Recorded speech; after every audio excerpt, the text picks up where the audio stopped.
Alright, Marzi, so soon is today, because we're going to be taking a look at this one here. You guys have put together some cards as part of a fan-made fantasy expansion for Gwent, and let's take a look at them together. Anything below this is going to be part of the next video, anything above is going to be part of this one. So I'm looking forward to jumping into it. We have Van Morleham Dungeon being a Nilfgaard trap for the first card here. It's got Ambush. When 3 enemy units are locked, damage each one by 3. So it's going to be 9 with a condition. Spring, lock an enemy unit and damage it by 3. That's a little expensive if we're just taking Spring. But we do have Death Blow. Give adjacent units bleeding for 2. So the ceiling of this card would be 9, 10, 11, 12, 13 for 8. But it requires a lot of setup. I think that's actually pretty cool because you play into that, you know what I mean? You have a lot of statuses to give. I don't think it's going to be too hard to. Yeah. Yeah, I like that. That seems balanced, that seems strong enough. However, it is a double-edged sword, right? You do have, let's say you're limited to Spring, but even if you are limited to Spring, you still get the bleeding from it, so it's not half bad. Bit of a lower tempo play, but it's a good proactive play. You play the trap to open a round, right? So yeah, I like that. That's pretty sweet. I don't know how to say this one. Cience? Cience. Yeah. Spring, summon a gold unit from your graveyard to an allied row and give it doomed. That sounds like relics. Ambush. When 3 allied units have been consumed, summon them to the row and give them doomed. Wow, okay. So not necessarily relics, right? This is going to be maybe Death Wish support at that point. Summon a gold unit from your graveyard to an allied row and give it doomed. This sounds like Meta Breaker like 10.0. Like literally, you could summon any gold unit from your graveyard. Like, this can be like an old spear tip. For 18 points. This can be like a Death Wish unit.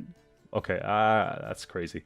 Ambush, when 3 units have been consumed, summon them to the row and give them doomed. What, you're gonna get double consumes? Like, I can consume Harpy Eggs and bring them right back, or Rot Fiends and bring them right back. This card's busted. This should be like 12. It's almost like as good as Haunt, if not better than Haunt. If you think about it, this plays for more points than Haunt.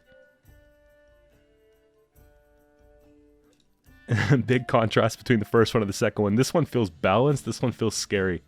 I'm glad this isn't real right now because it'd be so tough. Treasury Ransack. Whenever an opponent unit is boosted, increase profit 0 by the same amount.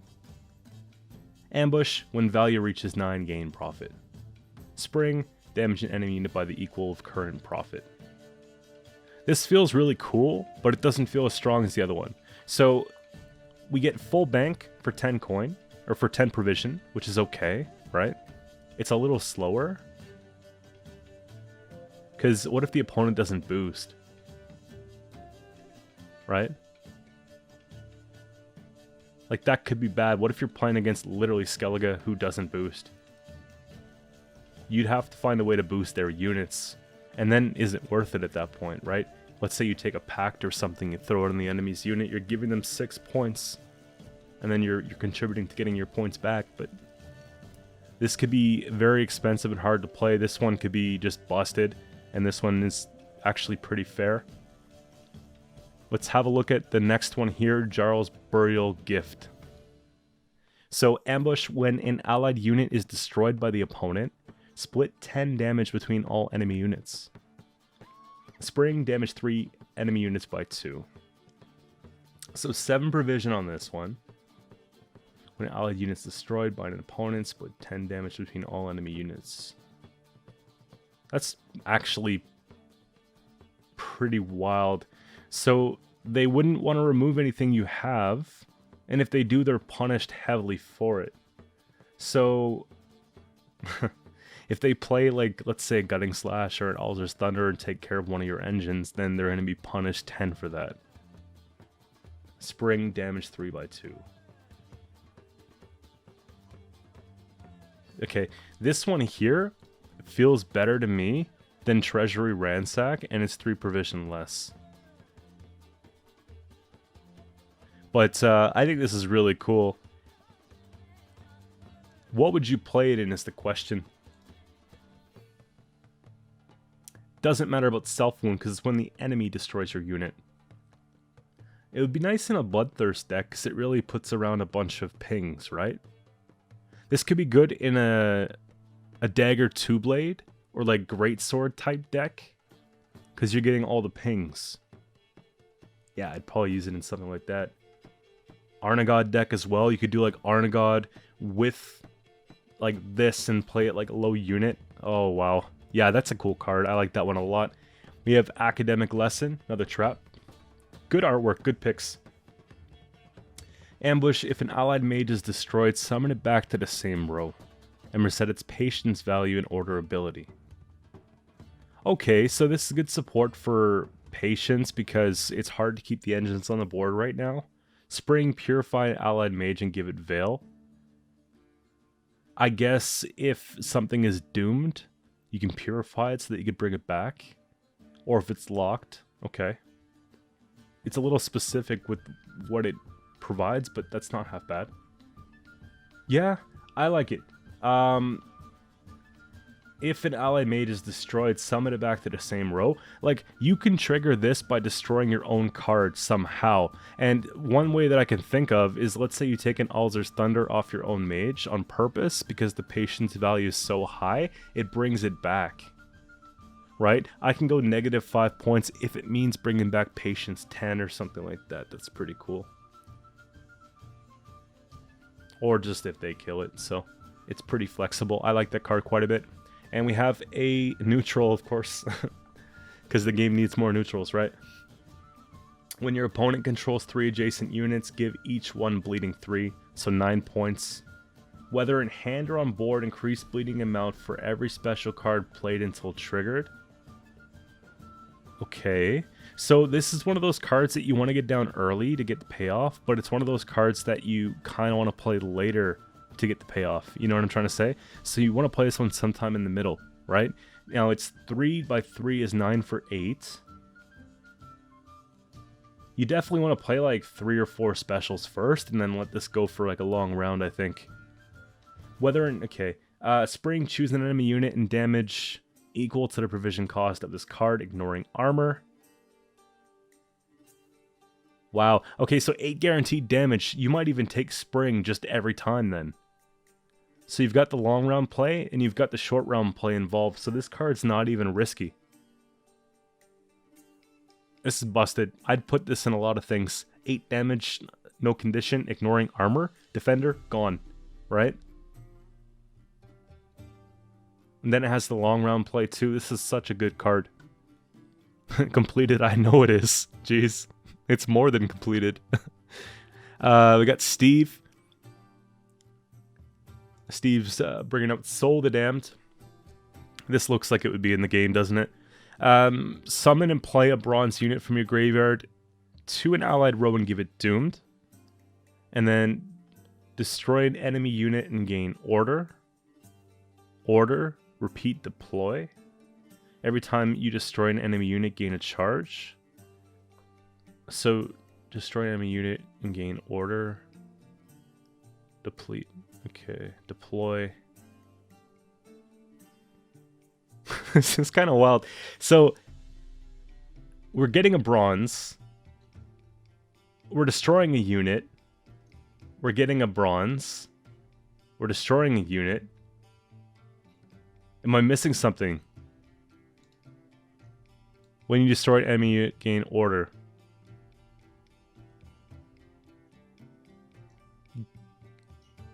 Okay. So this is like a killing machine. This is pretty nuts. I'd take a heat wave on this every time, I think. Holy. Crazy, crazy. I didn't look at them all as they're being made, but sometimes I'd kind of peek in the thread. So we'll get to Franceschi Equalizer eventually here. Larmicus has Kalen, I think? Kale? I guess Kale. It's a demon. Deploy, give an enemy unit Rupture. So they're trying to bring Rupture to other factions besides Skellige, which is pretty cool. And apply Bleeding to its equal to its boost. Okay. Dominance, instead of giving Rupture to an enemy unit, damage it by its base power. So instead of having to wait till the end of turn, it's just immediately. Yeah. That's pretty cool. I mean, like, you'd want Dominance. You definitely want Dominance, and you just play it, boom, right? Great Sword, 10 points. This 9 or 3 plus 10, done. 13 for 9. Removal. I like it. Is it super strong?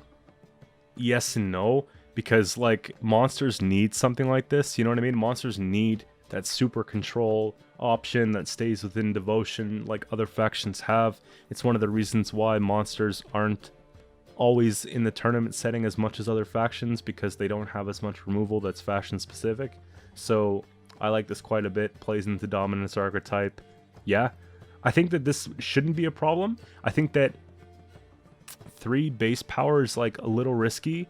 Finding tall base power on their side is not always certain, because it could just take out 5. So I think it plays well for 9. For now, I'd have to try it to see, but it looks like it would be a pretty balanced card off the rip. And next up we got Deep Sea Ancient. So it's an Ancient and a Beast. 5 power, 12 provision card for Skellige. Deploy, spawn 2 Deafening Sirens on this row. Then spawn 1 turn of Rain on each enemy row for each 2 Deafening Sirens on your side of the battlefield. So this is actually support for Rain archetype, obviously, and it shouldn't be too difficult to get a bunch of Sirens, right? If you control Draco Turtle, remove half of its armor and increase the rain duration on both enemy rows by 2. If you control Melusine, boost self by the amount it's damaged. Order, if both enemy rows have 2 turns of rain or less, transform rain into storm. If there's already storm on an enemy row, boost self by the duration of rain and storm on the battlefield. This is completely busted. Imagine playing this late game and having Melusine chip down, and then you're just gonna go and play this and get that huge boost payoff, plus all this other stuff that you've got going on. Come on, 12 provisions? This would be like the most expensive card of the game. You kidding me? It's really cool though. Like, yeah, so many things going on. You could build a whole deck around it. But I think it's overtuned. Super strong. Way so strong. Exiled Prophet here. You got an Ancient. I like this Ancient type card. Cleric and Firesworn. Deploy, spawn 3 Flaming Rose Footmen on the row. For each 2 Firesworn tokens on this row, gain 1 charge. Seal, order, spawn 1 Flaming Rose Footman. Once all charges are used, transform this unit's order into Fee to spawn a Flaming Rose Footman. Okay, I don't mind this one as much. So we get 3 Flaming Rose, which is 9 points with 1 armor on each of the tokens, plus the 5. Okay, so it almost plays for its points and provision. But then we get this condition, and then we can spawn more. So, you know, that's not bad, because if we have something like the...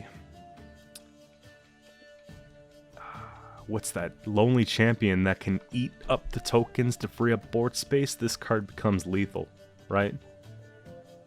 There's a lot of synergy that you can play with this within Firesworn. I think this is kind of cool, because it, like, gives us another way we can play the faction, and, you know, more ways to spawn. It's just that the bronze package for Firesworn right now is so efficient that I don't know if we need more cards to spawn. But nonetheless, really cool card. It feels a little on the stronger side too, but it doesn't scream busted like Deep Sea Ancient does. We'll see how the other ones compare. Forest Elder Scoia'tael. I like how they come in packages. Like, you guys really put some thought into this one here. We've got like the artifact package with the traps. Now we've got like this package. Really cool stuff. So, Symbiosis and Harmony. Okay. And this was definitely made before the actual expansion came out. So, You know, this would be really good supporting that stuff now. So deploy boosts health by the amount of Symbiosis or Harmony units on the side of the battlefield. It could be like 10, right? If you control Great Oak, double the boost. Imagine this is a finisher in round 3. You don't even need Gord anymore almost, right? Zeal, Order, boost a unit by 2. If it was damage, increase the boost by 2. This can help keep your engines alive like the sorceresses or whatever the case, right? If it's already boosted, give it 2 vitality. So, Hamadryad, right? Because you want to have Symbiosis units out there anyways. But keep in mind it could be like Fledglings or something like that, because Harmony or Percival. Cooldown 1. 10 provisions. Oh boy. This one's strong, guys. It's really strong for 10 provisions. Like, it's got a lot going on, but everything going on here is a board state that you're trying to achieve anyways by playing. I think Symbiosis would be easier to achieve than Harmony, just going into before 10.7, right? 10.6 and before. But the order's really nice, and the cooldown of 1 is super simple. Like, every turn you could do it. Base power, this is high, so we can keep it going. If they lock it, we have Caresses, you know the rest, right? It's really easy to kind of pull off. Leave me alone, please. Is probably what the card would be saying, because I think everyone would try and be removing this as soon as possible, just given the strength that it has. But as a Scoia'tael main, I love the card because it's so strong. What is this? Witch's Servant. Order, damage an enemy unit by 1 with a cooldown of 2. Increase the damage by 1 if an allied unit has 10 or less base power. Okay. Decrease the cooldown by 1 for each time you play a relic. Well, that's not hard. Damage enemy by 2 by 1 cooldown 2.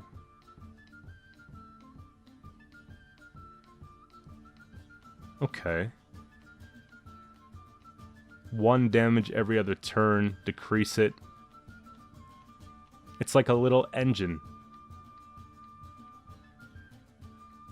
The little engine that damages. Little control for relics. The problem with relics right now, though, is that there's so many cards that you want to play at 5 or 6 provisions that I don't know how you'd fit this. But I'm glad, because, you know, maybe you tech in 1, maybe you don't. It adds a bit more variety to the faction. That's an interesting card, actually. I don't think that's overpowered or anything, and that's just where it needs to be. Might even go as far as making it like 4+ armor or 5 base power, just because I think that it still would be fine, you know? We have Witch's Communion and Ancient, another one of those. Relic and Crone. I like the Crone tag, that's pretty sweet. For each Wispus, Brewis, or Weavis cards in your starting deck, damage an enemy unit and boost an allied unit by 1. Deathblow boost this unit's base power equal to the destroyed unit's base power. That's cool. It's starting deck, right? So we can get quite a good counter on that. And then you can sort of chip something down to make sure we get a good hit, to get a big boost. Now, order, consume an allied unit. Okay.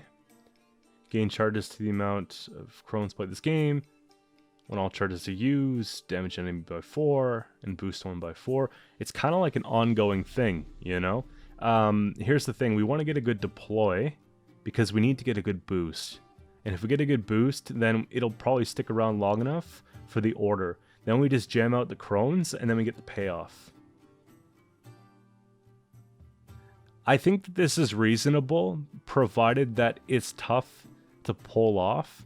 However, with like Crones, they're often jammed with relics, like the whole package. And then in that type of deck, there's so much stuff you want to remove that it becomes tricky to choose. Like, you definitely want to remove this, but it feels like most of the damage is already done if they get a good deploy. I think it's pretty cool. It adds some more variety to that archetype. It makes it that you could play it in other decks other than just, you know, Fruits of Yizgith and the typical stuff, right? I might be more willing to play a card like this than She Who Knows, because it just seems like more of a playmaker and less of a slam. But it can pump out the points that She Who Knows does, no problem, if we can get a good target. Yeah, I'm about it. That's pretty cool. We have Earth Ancient. That's so weird to see a card like this within Nilfgaard, but we have a construct here. I mean, that makes sense. They have a couple constructs. So Zeal Order, damage an enemy unit by 0, increase the value for each mage and construct on this row.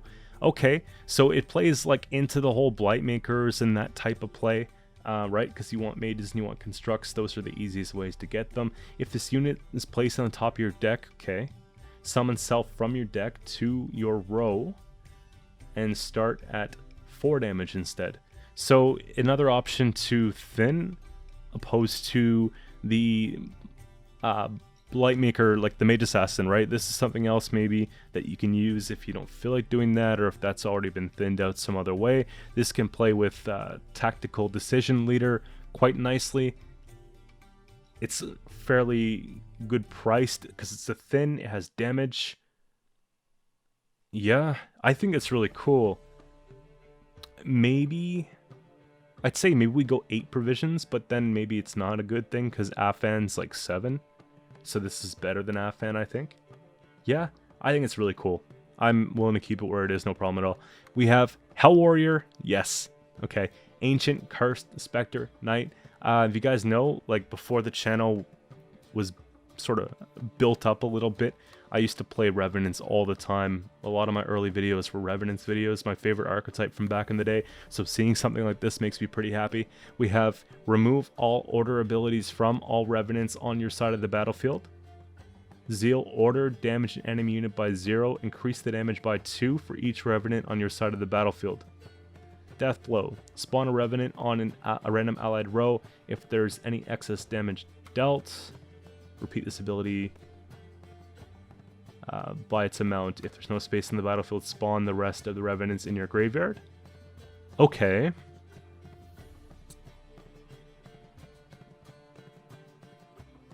So you're taking the orders off the revs, then you have Zeal, and you're basically getting damage on something taller, and you're increasing the damage by 2 for every that you've got.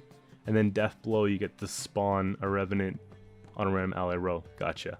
Spawn the rest in your grave. That's pretty cool because it sort of contributes to, if you're trying to do the whole thing with the Erland and going wide with the Revenants to play the Pavetta and then, you know, do that big immunity slam at the end.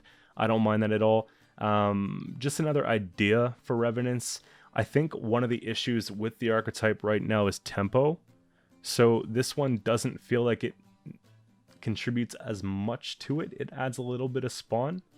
It adds a little bit of damage. I like that it actually is a unit with base power, which kind of helps there too. Will it be enough to save it? I don't know. This one can't be tutored, so it would be awkward to play in Devotion. Also, if you're playing this in the deck that has Drog and Erland, you're already at 13, 13, and 12 provisions, so it's kind of expensive, but it's still very cool. I like this package here, some of which I think are not priced the best, some of which I think are overpriced, but all in all, it's good stuff. We'll move on to the next one here, Queen Assassin, and this card has Veil.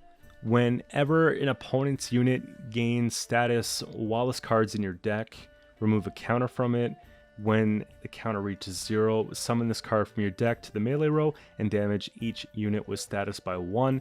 So it's one of those things that you can either use as like a mere 5 points carryover, right, in another round, which Nilfgaard has a lot of thinning already, but I think the intended purpose on this one here is to try and pull out like sort of mid to late round while the units with status are still there, so that we can get that huge damage. Because assuming we can split it up on like 10 different units that plays for a lot of value, it's probably not going to be on 10 specific units, because it's whenever an opponent's unit gains status, you can give multiple statuses to the same one, like Doomed and Locked, or Locked and Bleeding, or Poison, whatever the case, right? So that's kind of cool. I just don't know how much you'd want to damage something that already has Poison, because then you'd probably just want to remove it with Poison, but other statuses make a lot of sense, and there's no shortage of ways to get the statuses for Nilfgaard. I think that's a pretty cool card. I'd have to see it in play to see if it's worth 9 provision. I think there's a lot to pull off, and I think it's not always going to work the way that you want it to work. I think it's going to just often come out for 5 points, maybe 2 or 3 damage. So Yeah, I'd say it's pretty reasonably priced in that case. We have Elderhound coming up next, and deploy damage an enemy unit with a base power higher than 3 by 1. Okay, so it's playing for 5. Deathblow, spawn a Gascon's Hound on the row, which is a token that we talked about before. It's, I think, a 2 or 3 point token. Order, damage a unit by 1. Deathblow, give a Gascon's Hound on this row order, damage a unit by 1. That's a lot. So we get to basically set up pings, and then we can damage something by 1 and hit that Deathblow to spawn a Hound. Okay, that card's already worth 5. It feels like one of the archers for elves already. And then we get to get another order here. And then Deathblow, give the Hound in this order with another damage. Busted card. Like, because this is neutral, you could play this in any faction. This could be good in Northern Realms with control. This could be good in Skellige with control. This could be good in Scoia'tael for sure, right? Yeah, no, I think it's pretty good. I think it's pretty busted, though. It doesn't require much setup. Imagine this in Precision Strike or Reckless Flurry. It's really good, right? Cool stuff. We have Ballad of the Century. Give 2 armor to all units in your hand, deck, and battlefield. That's perfect, actually. It's a slow unit that plays for 0 points up front, but if you can survive that one turn, then you got some pretty good payoffs. This would be good for dwarves, right? This would be really good for bandits. Talk about like Irish Shade or like the infantries, like stuff that relies on having armor. I'm excited. Obviously it's not going to be printed right now or anything, but this is interesting. I think maybe it feels like 6 is too inexpensive, but 7 is too expensive. I think maybe you can get away with making it 6 because it plays for 0 points up front. You know, kind of like the Prism Pendant, Mutagenerator, like that type of thing. I think you can get away with putting this at 6 provisions right now. Next up we have Falcon's Ambush. So this one here, Bandit Human, deploy, spawn a Gascon's Hound on this row, then give 3 Gascon Hound order. Damage unit by 1. Exposed, boost self by 1 for each Gascon's Hound on this side of the battlefield. So you're getting a swarm, and if it's exposed, a swarm payoff. So you're looking to remove the armor on this one here. So maybe you stack it up on this one, and you remove it off this one with Irish Shade or something of that sort, right? That could be kind of good. Then you get to just get that huge swarm payoff. So it's like a big turn of just, you know, removing all that, and everything's good to go. Yeah, that's cool. I think that's a reasonably priced card. It's a very interesting ability, and it adds a lot if you're looking to go wide with bandits. So I'm about it. That sounds great. Falcon's Chariot is a bandit human siege engine. Okay, so deploy, give 1 armor to all allied units, including self, barricade 15. I guess it's almost there, right? This looks like a good payoff for Iris, like, already, which is what I think it's intended to be. And then all they gotta do is give it 3 more. At the end of your turn, increase this unit's base power by 1. So it's just like a huge engine that way. Order, remove this unit's armor, then gain resilience. Okay. That's cool. So it's not Irish Shade payoff, it's just for the resilience play. Okay, so remove the armor and gain resilience, but then you have like a boosted base power.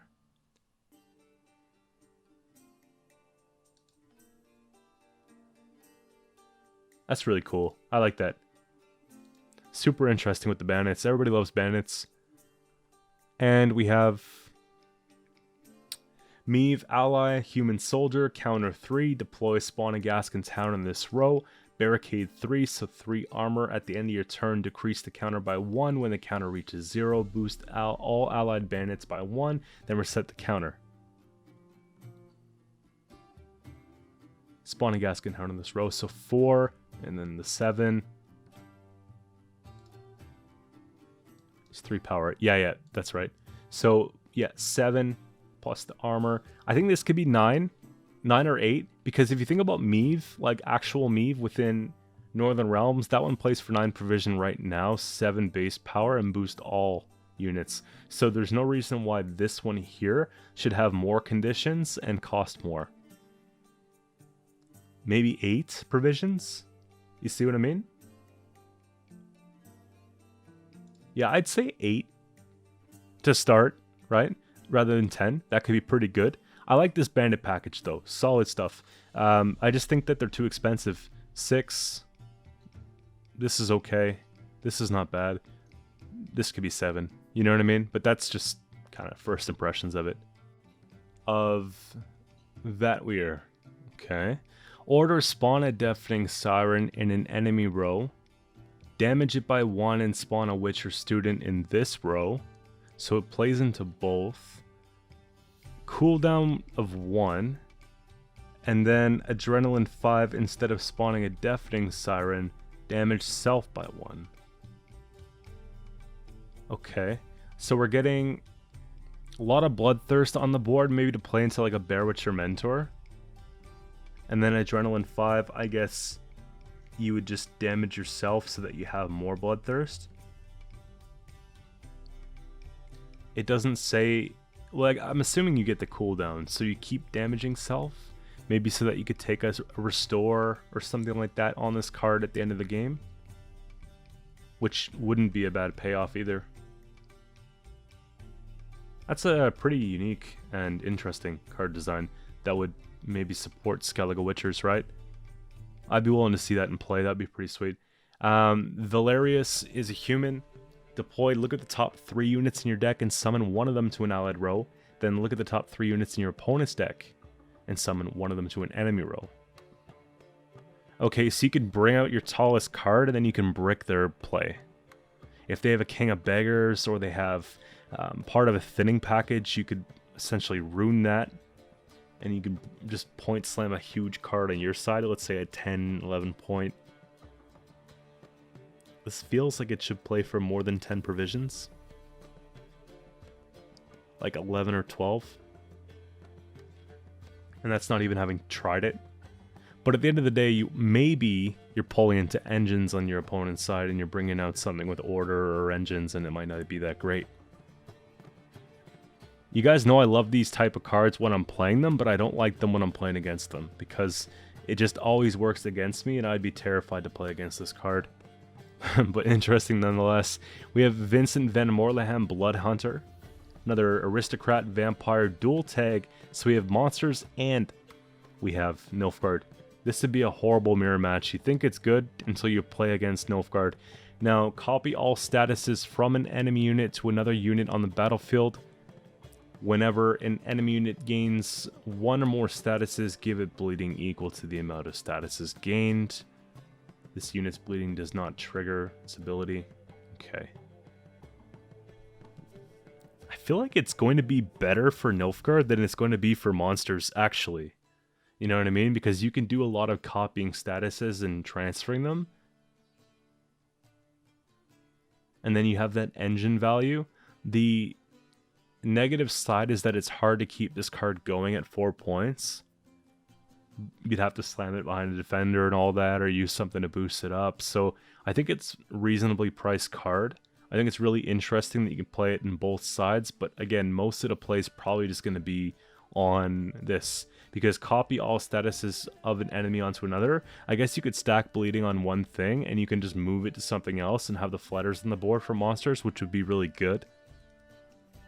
So yeah, maybe we could see it being played in both. I just hate to be on the monster's side against the Nilfgaard, right? MK support, that's cool. MK is a great card when she sticks, right? Now we have a support for MK having 2 factions, Skellige and Syndicate, right? Pirate makes sense. Boost self by the amount of pirates, ships, and tide cloaks you played this game. So I like how it's a you played this game, not a you control type thing. Easier to pull off. Order, choose a unit. If it's an allied, give it armor equal to this card's boost. Then reset this unit's power. If it's an enemy, damage it by the amount it's boosted, and then reset this card's power. So let's say I play this in Skellige, because I feel like Skellige, pirate ships and tide cloaks. I feel like Skellige is going to have an easier time doing this. If I play 10, it's boosting itself by 10. So 11. Then damage by 10, and then lose. It's kind of like Clash if you think about it, almost. Like you're basically getting rid of a 10 and removing 10. But I think oftentimes you're going to be spilling over because chances are you're not going to find that perfect removal of 10, you know? This card might be overpriced then. I feel like it's easier to find synergy within one than within two. And then next we have Fersana, Princess of Maribor, and this one's interesting. Dryad, Soldier, Aristocrat. It's a bit of all three. I don't know why we have the Aristocrat when it's not Nilfgaard tag, but we can just go by these two for now. Interesting tag regardless. Symbiosis and Resupply. So benefits from playing Nature, and it benefits from playing Warfare. Deploy, play a bronze unit from your deck. Okay, busted. If that unit has Inspired keyword, boost it by 2. If that has Symbiosis, spawn a Wandering Treant and boost it by the amount of allied Symbiosis units on your side of the battlefield. So, you put Frisiane down, you spawn a few Treants, then you go take this card and you pull a Hamadryad from deck, give it Vitality off the leader, and you're just good to go with a big swing. Or you just take something with Inspired, right? There's a lot of good bronze Northern Realms cards in the game, so it shouldn't be hard. Then Order, damage an enemy unit by 3, cooldown 5, nature cards trigger resupply ability. Well, that's huge. So it's beneficial to Northern Realms, however, it seems stronger with Squayshail, provided that nature cards do the resupply. Right? Interesting. We've got Crow Talker. Hey. Spawn a crow on this row. Berserk 2, gain order. So we have like a self-wound type card, but it's playing into like Crow Swarm, which is interesting. And it's bronze, which makes it playable and, you know, ×2, which could be quite good. Transform allied crow into a messenger. Oh, that's huge. That's huge. When you recycle those later on in game, it's a big swing. This is a really cool setup card. I like it. It's Swarm Payoff, but it's carryover Payoff. So, and it's 6 provision, which makes it like borderline, you know. It's hard to run it at 2 of them, so you have to commit to it. I like that. Vild Carl, Unknown Warrior, Human Cultist, jacked. Deploy, spawn, and play Crow Messenger, then boost self by the amount of Crow Messengers summoned. So this is like a payoff to the previous card. Damage unit by 2 if its Berserk ability was triggered or enabled.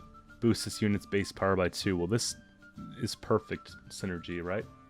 Cooldown 2, Berserk 1. So we gotta get that damage down quite hard. Destroy 4 Crow Messenger, then destroy an enemy unit. What's nice about this though is that like you'll get these back, you know what I mean? So you're destroying them, yes, but you're getting them back. So you get good removal, but then you just recycle the points. We've got Baby Troll coming up next, something for Ogoroids, because we haven't really seen a lot for that in a while, right? I guess that's boost self by the amount of armor on this unit. Barricade 7, damage a unit by 4, then boost self by 3. We gotta get 6 more armor on this before we can get it to work. Okay. I'm gonna have to look at the other ones first. Let's see, just going upwards. We've got the Kaer Morhen's Troll Guardian. So Devotion, this card starts in your hand. Okay, Torque.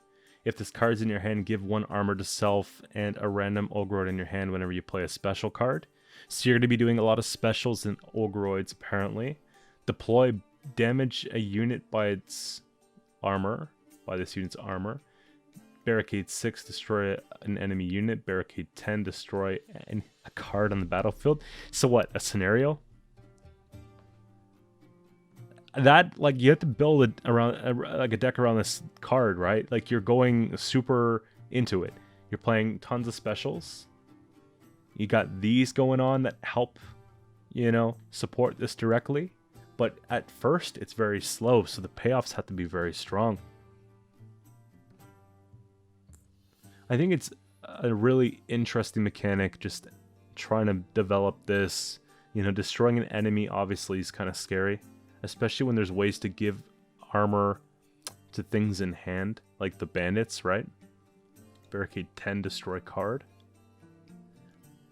I'd have to see it in play. Like, reading it now, it's like, it either feels too weak or too strong, and I just can't decide, right? But that's really interesting regardless. We have Salamandra Invaders, Human Salamandra. Deploy melee poison unit. Deploy ranged, give bounty to an enemy unit. See, here's the problem. They have better ways to poison within Syndicate. Like, you have the Shady Vendors, you've got the Fistic Traffickers, you've got the Fist Hex, you've got, you can dish poison over with one of the failed experiments, and then you have better ways to give bounty, right? Paying like a fee to give bounty, or using like, what's that one at 4 provision? You know what I mean? 4 provision, 4 power, give bounty. Like, there's these type of things. So, and lots of special cards do the same thing. So this feels a little overpriced in my opinion. I could see it at 4, but then it's not really adding much more to the archetype. I like the flexibility of it though. That's pretty cool. I think given the flexibility, maybe 3 base power, 4 provision would make it see play. But right now it seems like it still might be a little bit too weak because, like I said, so many other ways to do the same thing. We've got Professor Strategist. Now deploy ranged, damage an enemy unit by 8, or damage a unit by 8 rather, so it's going to be any unit of choice. Deathblow, give bounty to a random enemy unit. I mean, you'd clearly just damage one of their units, right? And then we'd also give bounty to something. This is like Blood Money Leader in a card, but better than that whole leader for 11 provisions.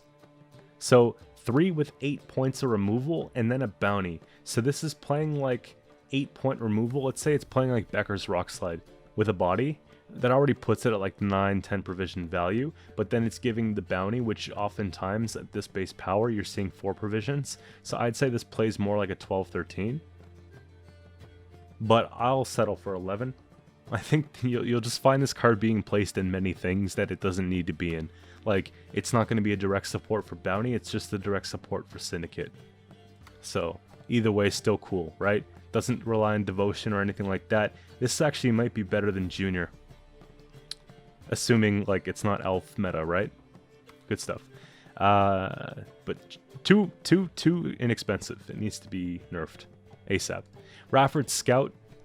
Deploy if one of the adjacent units has patience, boost self by 1, gain zeal if there are 2 units with patience on this row, order damage a unit by 1, increase damage by each adjacent unit that has patience, cooldown 2, vibration.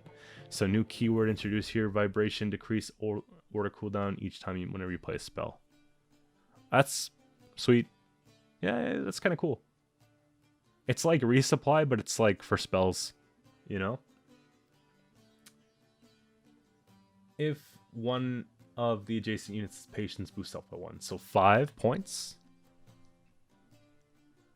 Gain zeal if there's 2 units of patience on the row, easy. Okay, so 5. Zeal. 7. Cooldown 2. 7 with a cooldown 2 plus engine. That's a solid playmaker at 5 provisions. This has to be one of my favorite cards so far. And the artwork is sick. Good job. Whoever made that one, I like that a lot. And then we got Rafford the White. This card has patience 2. And we get to play a bronze mage from our deck. So it's great for thinning. Crew, at the end of your turn, boost adjacent units by 1. So it's get the engine value. It's going to help keep the patience units on the board. Only mages can trigger the crew ability, which is kind of cool. Once an adjacent unit destroys an enemy unit, so assuming we're using damage off a student or in Alumni, for example. Choose a 4 provision Patience unit from your deck and gain its ability. So it would be another student, and then we'd get the Patience 2 to really ramp it up. This card is really good. I like that for the 11 provision, you're getting an instant payoff, right? Being able to just play something from deck is the thin. It's getting another engine set up. We have the crew that we could set up for rather quick, right? Because we are getting 1 card out. So you put 1 card on the board first, boost it up with the stratagem or whatever the case, and then you play this, you get the crew set up right away, and then you can start working on getting the engine value and then just getting this part, right? It's just a couple turns later is going to be when you get this payoff. So, yeah, I think that's reasonably priced. It's borderline 12, but I'd like to see it in play at 11 because I feel like it could just be good there. It still is at risk for removal, so 11 seems fair at this point. We got Fake General coming up next, Disloyal at 4 power. Wow. Damage adjacent units by 0. Increase damage by 1 for each operative in this row. So you spawn operatives on the opponent's side of the playing field, and then you just damage adjacent units. The problem is that you might accidentally be damaging your operatives, right? Deathblow, spawn an operative on this row and give it spying, then banish self. So at least Fake General goes away, right? I'm imagining that this is in around the Usurper play, where you seize all spying operatives, and you want to try to set that up a little bit better. I think this card involves a lot of setup. I think if it works, we're really proud and really happy about it, but more times than not, you're probably just giving them free points. Unless you're using it to deathblow off for spies, which is pretty good. You can sort of put positioning for spies, and then you can ping them back. Yeah, and that event is pretty good. Let's say you have a couple emissaries there, and then you go about it. Yeah. That's not bad. But the problem is that you want to play this before Usurper, but then you want to, like, actually play Usurper first to get the payoff. Because if the opponent removes Usurper, then your play is really disrupted. You give them then a lot of free points.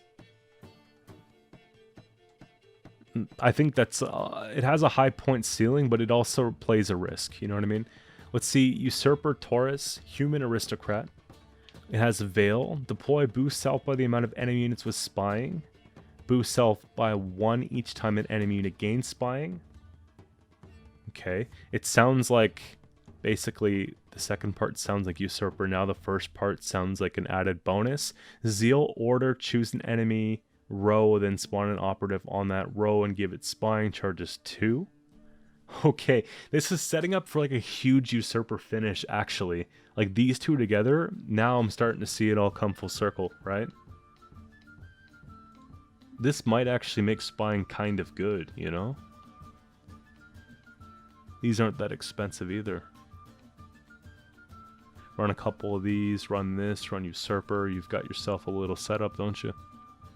We've got Elven Warcrier here. Veil, another card with Veil. Veil at 3 base power, you're just going to kill it instead of locking it. Gain charges equal to the number of units with the same power as this one. Whenever a unit reaches this unit's power, gain 1 charge. Order damage by 1. This could be a machine gun of damages.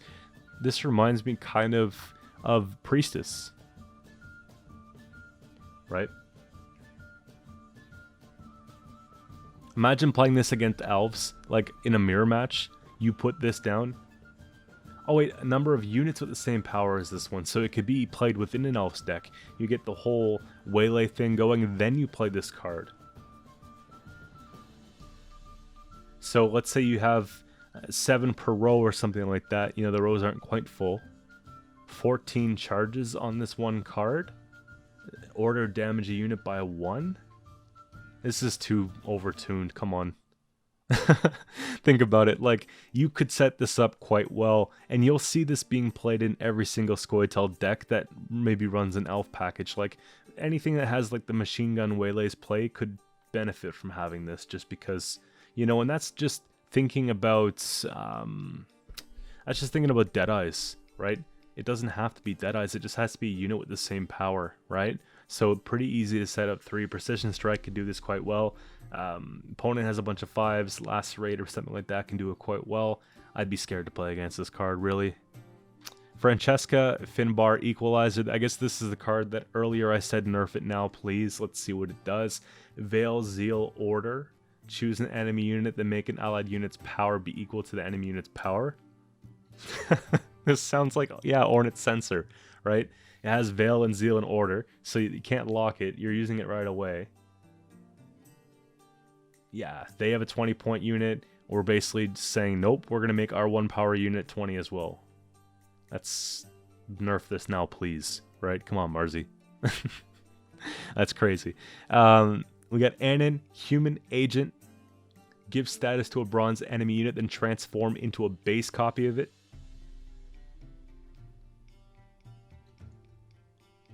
That's good, because it could be a 6 too.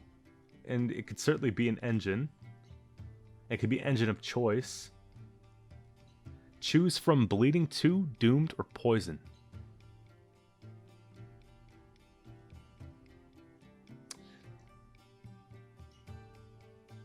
Wow. Give Doom to something, Bleeding or Poison would be horrible for Nilfgaard. They say... Okay, I like that it's neutral so that it doesn't play into Devotion Nilfgaard, because that would be kind of scary. Because they have some Devotion payoffs, so neutral is kind of a way to, like, nullify it, I guess, like, make it not as good. But this also plays well into Syndicate, right? Poison Syndicate, this could be valuable, because you're making an engine, and then you're poisoning something. I don't think you'd really want to put this in... Oh, you can even put this in Vampires. Think about it this way. You give them with an Operator a Fledder, then you give Bleeding to the Fledder, and you basically turn this into a Fledder. Wow. Okay. Nuts. Busted.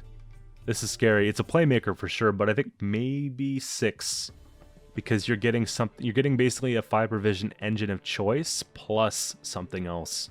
Right, so it's got to be 6. We have another one here. It's going to be Eternal Damnation, Human Mage. Destroy a unit. Deathwish, destroy self. Trigger Deathwish ability whenever a unit's destroyed. Whenever this unit enters your graveyard, summon self to random allied row and replay deployability. Whenever this unit enters your opponent's graveyard, summon self to a random allied row and replay deployability. If there are no units to destroy, banish self. Deploy, destroy unit, Deathwish, destroy self. Okay. So, I mean, you could put this in their graveyard, but you could just use it like normally. Destroy unit. It's funny, because Deathwish, it would destroy itself. I mean, yeah, kinda, wouldn't it?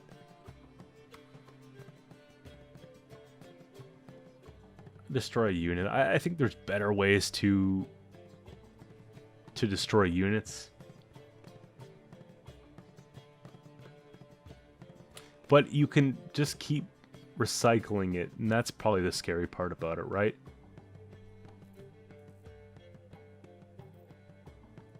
The problem is if I like use Vilgefortz and put this in their graveyard, it'll summon itself to my row and then use it. So it's like instant payoff from that type of thing, and then we get another good card in return as well. It has a high point ceiling, right? Because we could destroy any unit. I don't know if it's 15. I think it might be 14, even though it's that strong. Because Heatwave's 10. You know what I mean? But either way, super interesting condition. You can probably just set that up quite nicely, whether you're playing it for yourself or whether you're using like a Vilgefortz or something like that to do like the Grave Swap, right? We've got Azrin here up next. Another Witcher. Deploy, choose 2 enemy units that are not in the same row. damage them by 3, and move them to the other rows on their side of the battlefield. So you're like swapping rows. It's like a movement tech plus damage. But then it could bring out Milva, right? So you're doing 5. And then you're doing 11, because the 3 damage on 2 of them. Plus you're bringing Milva out, which would essentially be the damage ping on summon plus the order. This card's actually really good. Kind of scary. Right? Because the absolute floor of this card is going to be the 11 points. But then depending on what you run with it, it's going to be more, right? And also, if you have offensive sentries, then this plays for even more points. Let's say I have 2 sentries on melee instead of ranged, right? So, something to think about. I think that card could be like a 9 provision, maybe 10. Probably 10, just given what it does. We have Princess Ada, Human, Cursed, Shield, Deploy, damage an allied unit by 3, Zeal, Order, damage an enemy unit by 9. Okay, so damage an allied unit by 3 could just be off a shield, right? So we don't have to actually take the damage. But then Order, damage an enemy unit by 9. So we're getting basically 3, and then we can, let's say, -0, right? Plus 9, so 12 for 9. And then we'll probably kill something at that point. Deathblow, if this card's destroyed, a unit with its order boosted by the excess damage dealt. So basically, you're guaranteed your 9, otherwise you're getting it back, and you're looking for a shield or something with armor. So it's playing for 12 for 9. I like this card a lot.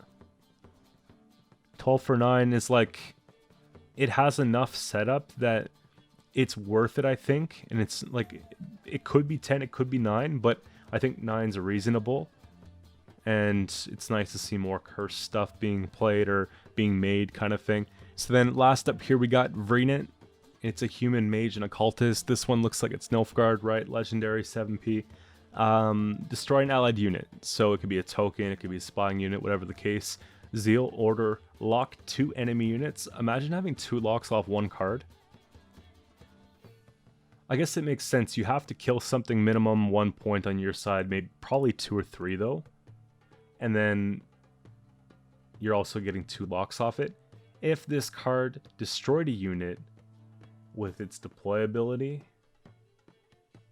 apply bleeding to them equal to the power of the unit destroyed by this card. So apply bleeding to the locked units. So then you'd kind of want to go for something a bit higher then. Let's say you have 2 enemy engines that are 5 provision or 5 power each. You lock both of those. You destroy a 5 on your side that does nothing, and then you give them 5 bleeding each plus a lock is 10 plus the 7. So it's playing 17 points for 7 provisions. You could see the problem here, right? You're shutting down 2 engines, you're dealing 10 damage, and it's got a tall base body too. If this card plays for 7 plus 2 locks, it's still busted. Because you could still just say, you know what, forget about the bleeding, I'm just going to kill like a token. You see what I mean? Maybe 8, maybe 9. Because 2 locks 1 turn, 1 card is pretty scary, right? But there's been a lot of cards within this that have been pretty scary. But yeah, guys, that's pretty much it. Let me know in the comments down below what you think of the fantasy expansion. And if you guys want to be part of the next fantasy expansion, make sure you hop into the Discord server. Link is in the description down below. And you can go and create cards with the Gwent card creator app that we have here. And then with some community feedback, we can make the final revisions and put them in the completed version thread so I can feature them in my next video. So that's pretty much it. We'll see you guys tomorrow with another video, and look out for a live stream on patch day. See you then.